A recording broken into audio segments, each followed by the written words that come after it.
In today's video, I'm making a good and bad minifigure for every color of the LEGO rainbow. I made some of my best custom minifigures ever for this video, and I even used some illegal techniques on some of them. So you better watch till the end, especially if you want to see the best minifigures. Before I get started building, I'm gonna need some space to put the minifigures. This shelf should work well.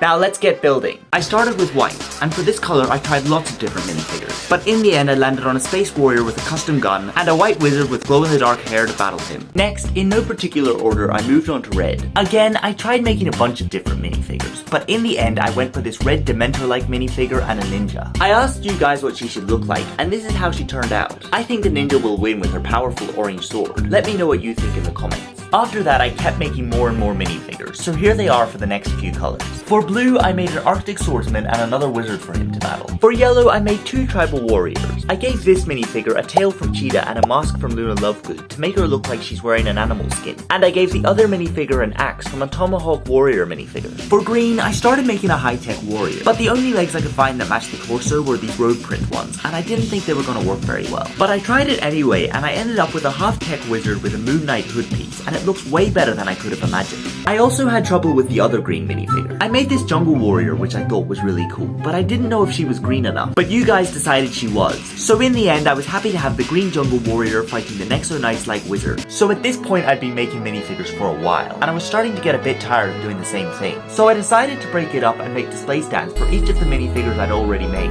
I grabbed a base plate for each minifigure and built up a little bit to make it more interesting. Yes, most of them are just random shapes, but it's hard to make something good in such a small space. Okay, I added the minifigures to the base plates, posing them in battle positions, and I was quite happy with how they turned out. Then I added them to the shelf, but I won't show you until the end when I've got all the minifigures built and displayed. So after that build break, it was time to get back on the grind and finish the minifigures. The next color was pink, and I wanted to make some anime-inspired minifigures. I don't watch anime, so you'll have to cut me some slack, but after a few different variations, I ended up with two pink female fighters. I gave them cool custom guns and cute costumes, and this one gets a crown because she's the winner. But that might change once they finish fighting. Next was purple, and I made this awesome robed wizard with two purple cloaks. I stole the staff from the green wizard because I needed it for this guy, but don't worry, I gave him this LEGO Movie lollipop staff instead. The other purple minifigure I made was mostly black, but I figured he counted because he looked so cool and still had a decent amount of purple on him. I thought he could be an undercover spy or something, so I gave him this gun to protect himself. Brown was the next color, so I made a fur trapper slash warrior with a long sword and a mole hat. And to battle him, I made a treasonous peasant with a pitchfork and a secret knife. The last color before I show you my favorite minifigures is orange. At first I used this Hercules body and made a cool Spartan warrior, and then another pumpkin orange minifigure with a bandaged head. But the next day I went back and realized that though these minifigures might look cool, they don't look obviously orange. So I decided to start again. I originally thought I might use an orange panda mask to make an escaped crook, but it didn't look as cool as I imagined. So I tried experimenting with random pieces, and I ended up with a ginger swordsman that uses pieces from all sorts of themes, as well as one of my favorite minifigures from this video, this custom bird minifigure with a high-tech visor helmet. So with orange complete, it's time for my favorite minifigures, and that's the black minifigures. But before we get onto those, I have to explain something. The reason why I made this video was because I was playing LEGO one night and I made two really cool black minifigures. And I thought, what if I do this for every color? So since I've already got two black minifigures, I've decided to make two more and then decide whether I like the new or the old black minifigures better. So I started building. I made this epic black knight using this black torso piece from Savage Press, and then, you guessed it, another wizard. So with the two new black minifigures made, it was time for me to choose which ones I was going to use.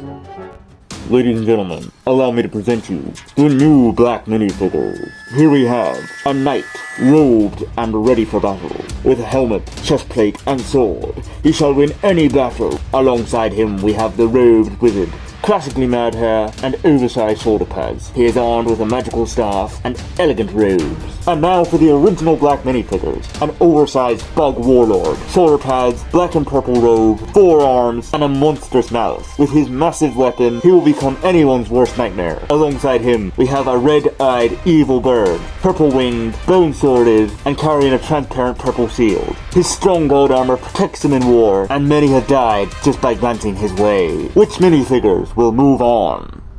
In the end, I went with one new and one old black minifigure. For the new minifigure, I chose the Mad Wizard, and the old minifigure, I chose the Bird Warrior, though I think all 4 minifigures came out great. Next, I quickly built up displays for each new minifigure I've made and added them to the shelf. And here they are in all their glory. A perfect rainbow of LEGO minifigures from white all the way to black, each fighting for the chance to represent their own color. But wait, I think I'm missing something. I completely forgot about grey. I quickly went back and made 2 grey minifigures and display cases for them. And I actually think these are some of my favourite minifigures from this video, especially this guy. I added them to the shelf and boom! That's 1 good and 1 bad minifigure for every colour of the LEGO rainbow. Let me know your favourites in the comments and I'll see you next time. Pieces!